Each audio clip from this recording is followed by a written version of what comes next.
Welcome to the Successful Nonprofits Podcast. I'm your host, Dolph Goldenberg, and today we are going to be speaking with Tracy Goodwin about psychology of the voice and the voice masks that we wear that are holding us back.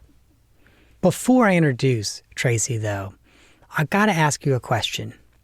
Do you know what I've been doing a lot of lately? Strategic planning. It's kind of interesting. Last year, I was saying to clients, and I think a lot of clients also intuitively kind of knew this, 2020 was not the year to do strategic planning. We weren't sure what the future was going to look like, not just because of the pandemic, not just because of the recession, not just because of the election, but everything all rolled in. The future seemed really hazy and vague.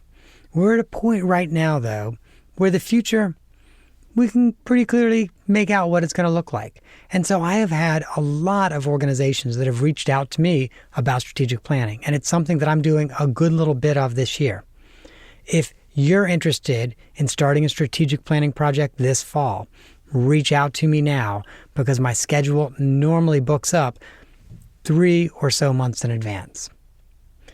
And now I am so excited to introduce a guest that I got to know in a really interesting way. Tracy Goodwin has decades of voice coaching experience. And listeners, let me tell you how I was first introduced to Tracy. Sometime last year, I recorded a podcast, and typically, what you may not know, after we turn off the record button, the guest and I will just chat for a few minutes. And one guest said to me, "Have you ever thought about vocal coaching?" And I say that with a little bit of a smile on my face because that's kind of like a guest saying, you might be a better podcast host if you got a little bit of vocal coaching. Now, interestingly enough, I had thought about vocal coaching, and I'd even, maybe 2 weeks before that point, said to my husband, Frank, that I was thinking about trying to find a vocal coach to help me get some of the fillers out of my conversational voice. So the ums, the you knows, the all of those types of things. So I said to the guest, yeah, I actually have thought about vocal coaching, and she recommended that I speak with Tracy Goodwin. Now, I got to tell you, as Paul Harvey would say, the rest of the story. I scheduled a time with Tracy. I'd already checked her out online. She's got a podcast, so I listened to a couple episodes of her podcast, and her podcast is called Captivate the Room. And I kind of went in thinking, I know I probably should get a vocal coach, but I don't know if Tracy is the right person for me. And we started to talk, and she laid out what she refers to as psychology of the voice. And we're going to talk about this in the episode too. In fact, this is a lot of what we're going to talk about in this upcoming episode. And I have to admit, you all know I have a social work degree.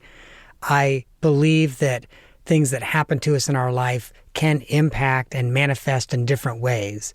But when she first started to share with me the theories around psychology of the voice, I remember thinking, I just want to stop saying and you know so much.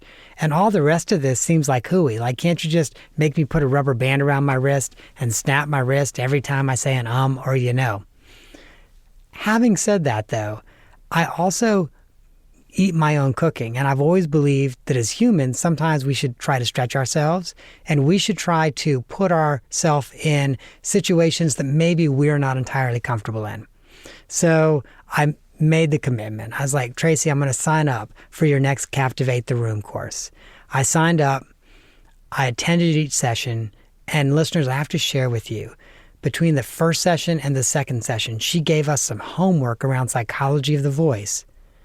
And the light bulb went off over my head in the week or so that I was doing that homework. And that's when I realized the psychology of the voice is a real thing. And these voice masks that we have are real things as well. So there are a lot of ways that I could introduce Tracy to you.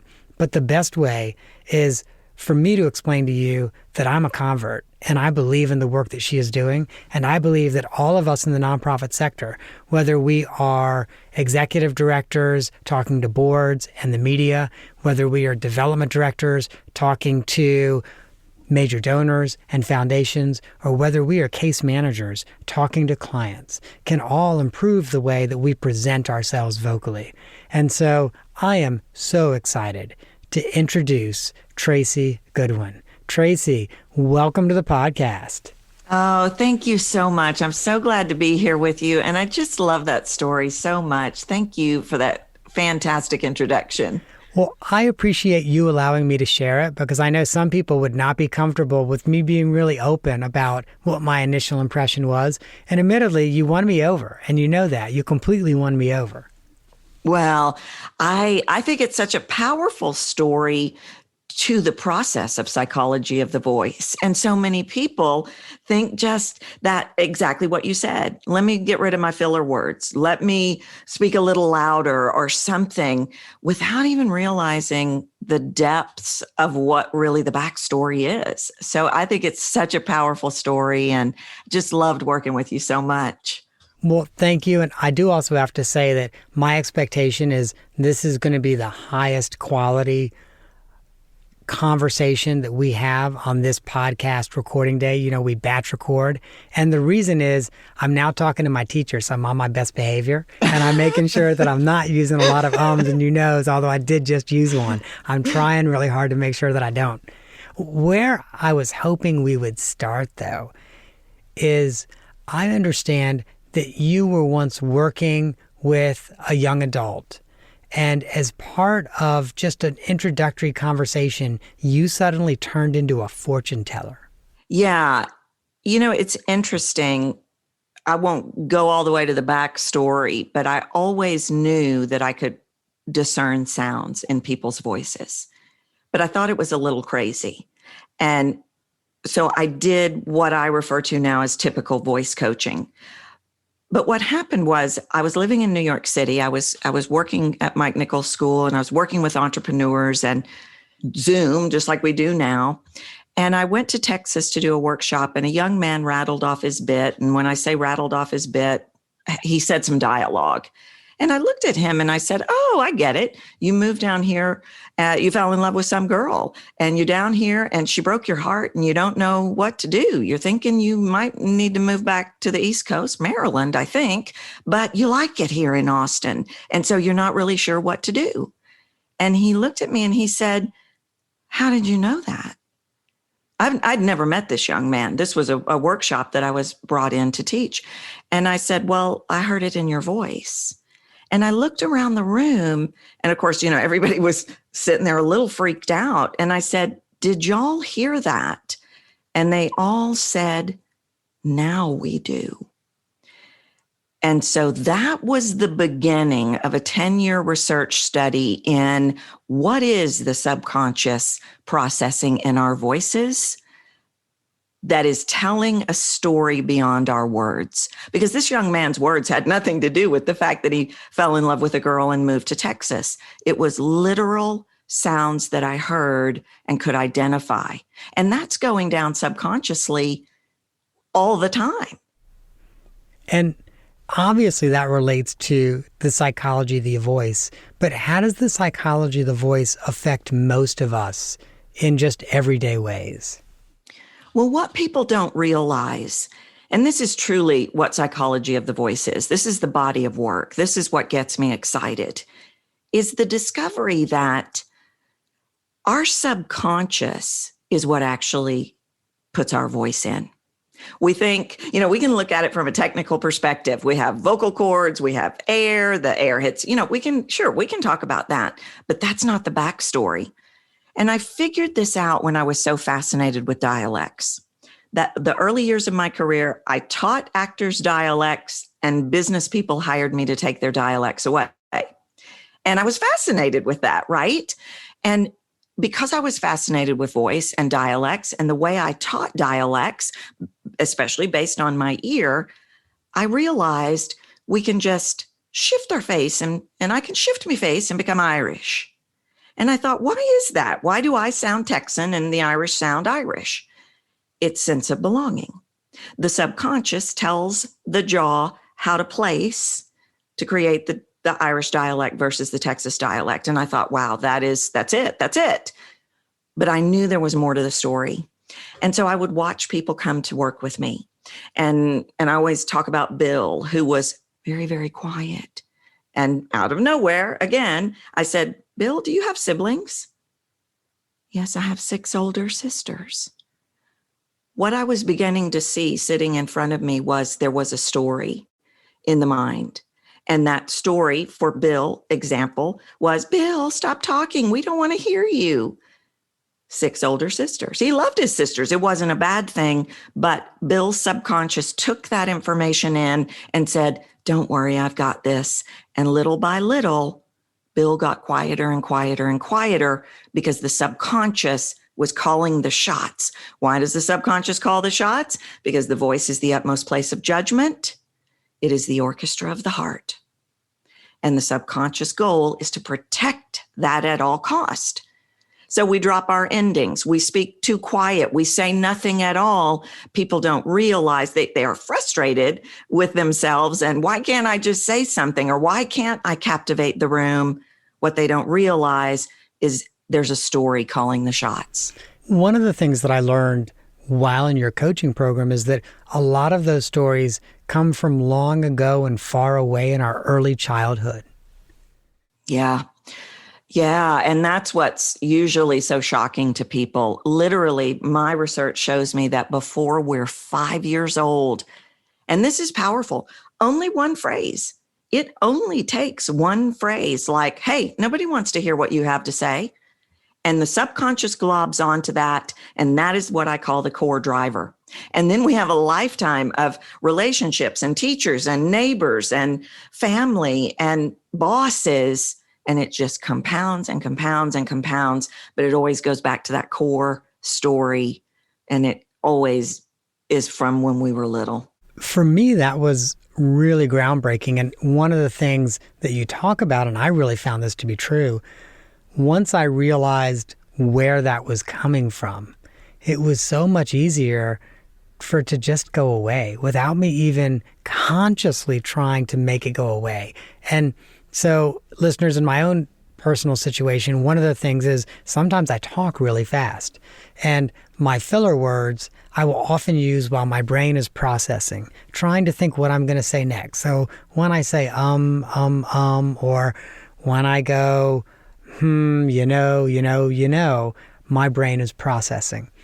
And for me, the light bulb moment was, and I think it was when I was doing my homework between week 1 and week 2 from your coaching course, I suddenly could picture myself, I don't know how old, probably 5, maybe 4 or 6.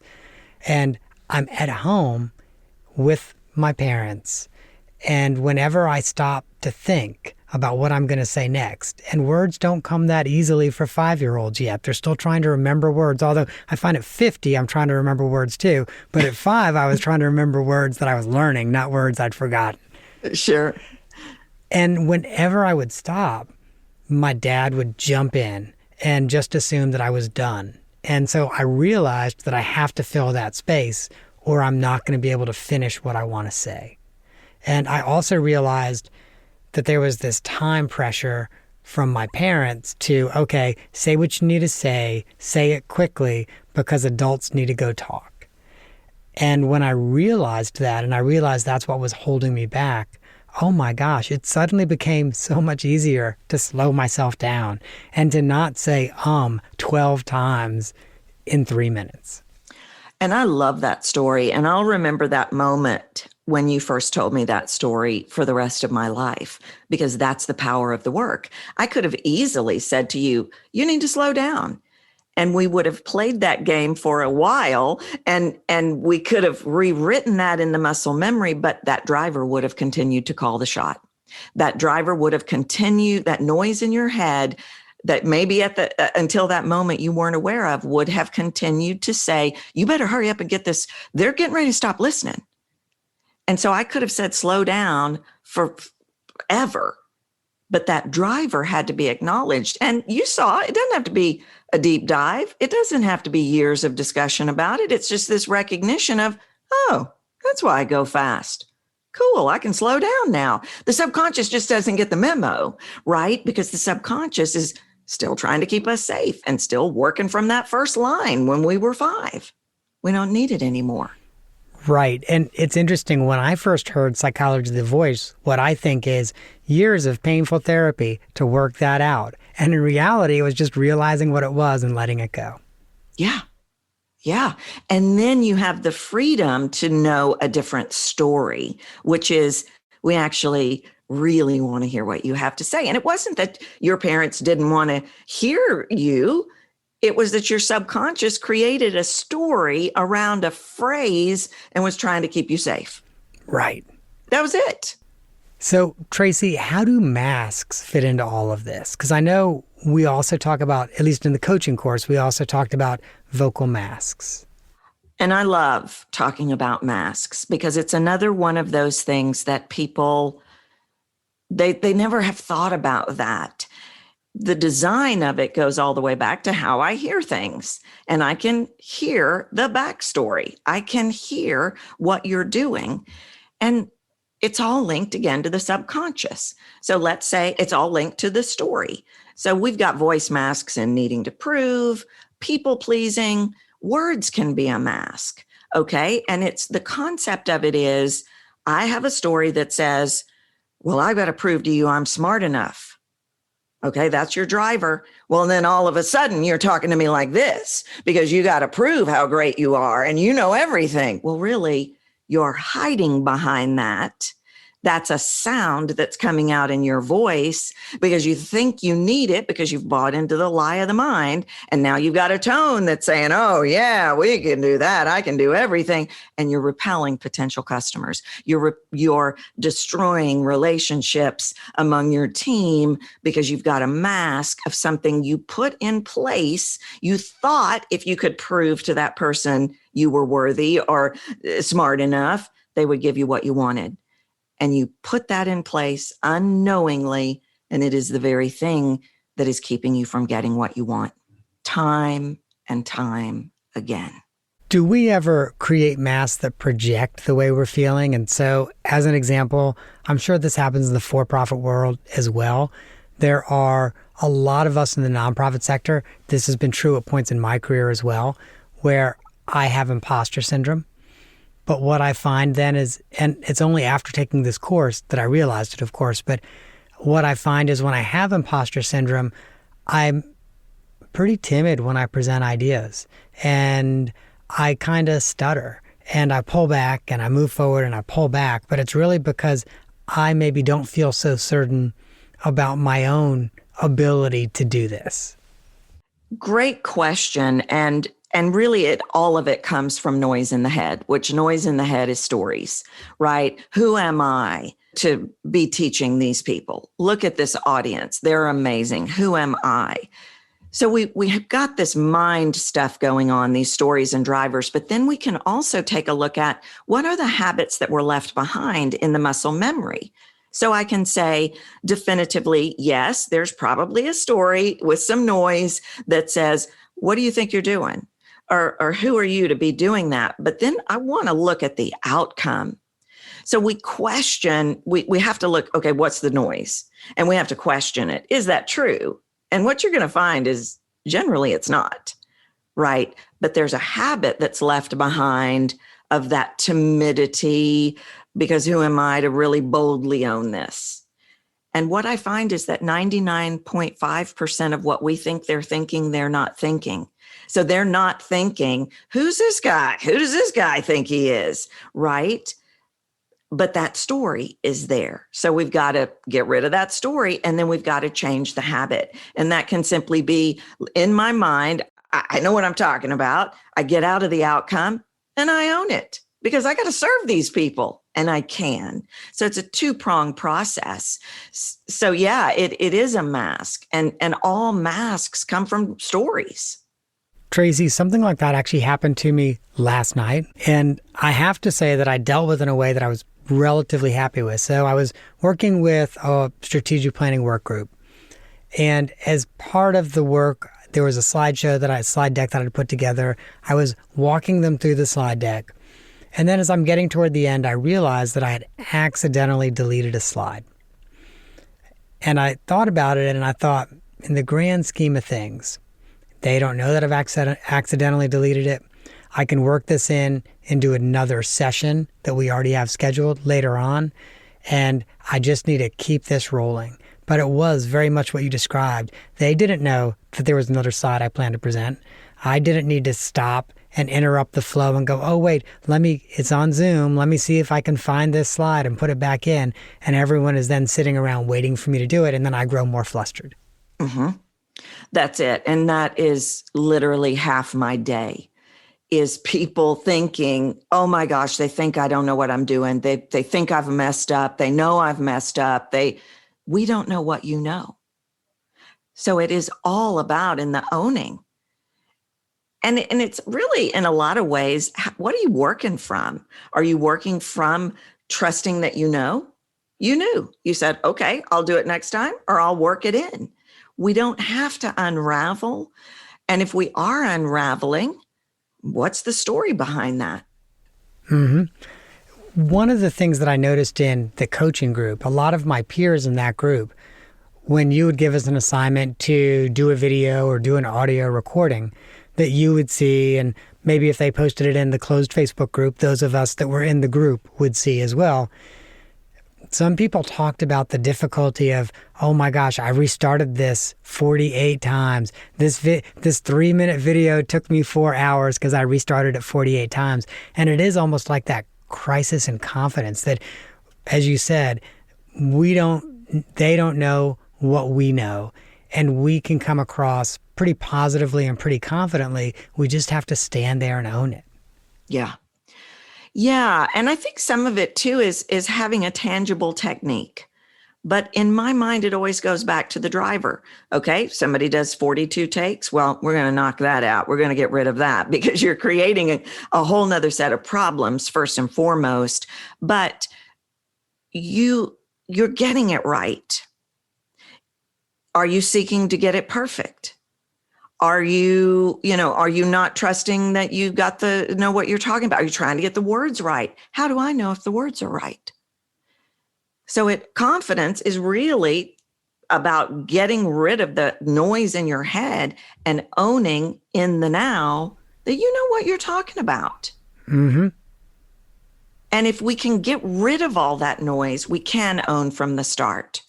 And I think some of it too is really, we don't give ourselves grace. We demand perfection, and I've got to get this right, and I'm going to do take after take after take until I get it perfect. And we don't allow ourselves to be human, and we don't allow the best version of ourselves. We allow no mistakes. And in that, holding that box so tight, I've got to get this perfect, what we're really doing is robbing people of our gifts, robbing people of our quirkiness, robbing people of, they say I'm over dramatic. Okay, I'm great with that because that's who I am. But we get so locked in, I've got to get all of this perfect, and I've got to get this video perfect, and then we don't know who you are. And it is in who you are that makes me go, man, I have to work with you. You're my person. Mm-hmm. Along those lines, one of the things that you really helped me with, up to that point, typically for the podcast, I would actually script out the intro and the outro, and I would try to read it with feeling, but it was scripted. And one of the things you helped me with, while I was not one of the people in the class that had to do 48 retakes, thankfully, because honestly, I don't have the bandwidth for that. Let me be clear. But I was the person in the class who, in the intro and the outro of my podcast, really needed to have it written down and needed to read it. And so one of the ways you helped me was this sense of, okay, maybe it's not perfect, but people aren't going to know that it isn't perfect. People aren't going to know, that in my intro, which by the way, I meant to do, Tracy, my intro of you, I meant to point out that you do a lot of coaching, voice coaching with corporate execs, entertainers, talent, etc. And I meant to include that, and I didn't. And, I filed it away, and now I just told everybody. So boom, I got it done anyway. But it's really then just going down to have these bullet points and then kind of do it off the cuff. And for me, that has been just such an incredible experience to be able to do it. Where it's also helped me, because I only podcast one day a month. I batch record the podcast. We record typically 6 to 7 episodes in one day, and it's a long day, but I only really record the podcast one day a month. I have meetings, especially right now. Listeners, we're recording this in March. I think it's going to be released in July. So all my meetings are still by Zoom. Hopefully they won't be in July, but right now all my meetings are still by Zoom. And so I spend a lot of my day in Zoom meetings. One of the ways that you really help me is now in preparation for a meeting, I might write 5 or 6 bullet points of things that I want to make sure I cover in this meeting. And I write it on a 3x5 card. I fold over the top and I just hang it on my laptop. And so it's right there. I literally put it as close to the camera as I can so that I'm looking when I read it, and I'm not going back and turning my head away, and people can definitely hear and see that I'm doing something else. And for me, that was a big game changer, that sense of just be confident in what you're doing. Well, because you know what you're talking about. And this is another one all day long. People come in with the script. They're the expert. And it is literally a reframe. You know what you're talking about. But we've bought into a story that says, I've got to get this right. And so I better have this script because I'm going to have to get it right, rather than we work from a different place now. I do know what I'm talking about. If I see this nugget of this word, I'm going to know. I'm going to know what to do. And it's a reframe in the mind and a reframe in the delivery. But that was such a beautiful example. When you did the intro, you didn't flip out and unravel. Oh my goodness, I forgot to say this one line that I didn't even know you were going to say, nor did the listener. You work from a different place. You trust, I'm going to get it in, or they don't need to hear it.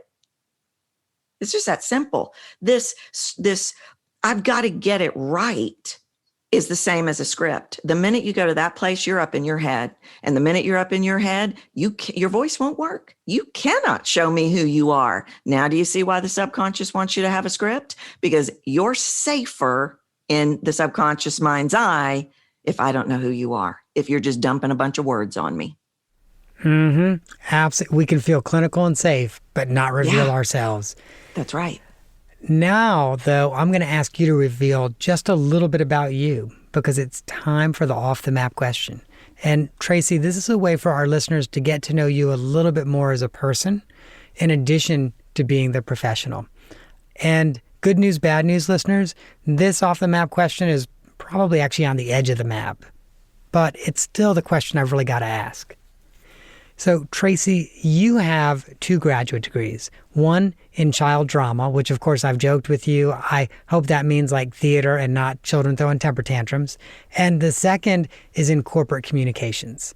So clearly you have done voice work and vocal work with kids and with adults. How is teaching youth vocal work similar to teaching adults? One of the big differences, which I want to recognize, they're very, very similar in a lot of ways, because the core is the core. The psychology of the voice is the psychology of the voice. But what is most interesting to me is to watch a 5-year-old or a 10-year-old, or maybe even a 14-year-old. Then we're starting to move into a whole nother scene. We're moving into closer to an adult, is they are almost always in full expression. They have no fear around squealing or being loud or being quiet or putting on an animated voice. Give me a 40-year-old that'll do that. That's just going to be a hard sell, right? So they are similar in the way that the psychology of the voice works and and the masks that we put in place. The difference is what I'm doing with the 40-year-old is I'm actually taking them back to the place of 5, where they weren't worried about judgment anymore. And they were free to show me who they really are and what I call the bits of them, and use their entire vocal orchestra. Oh my gosh, Tracy, that's awesome. And thank you so much for sharing that. And thank you for being on today.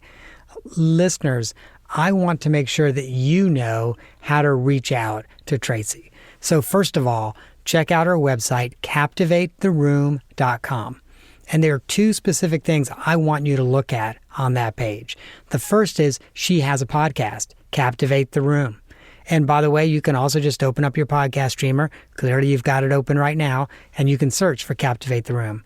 But also at captivatetheroom.com, you can get her 3-video series, The Voice Formula.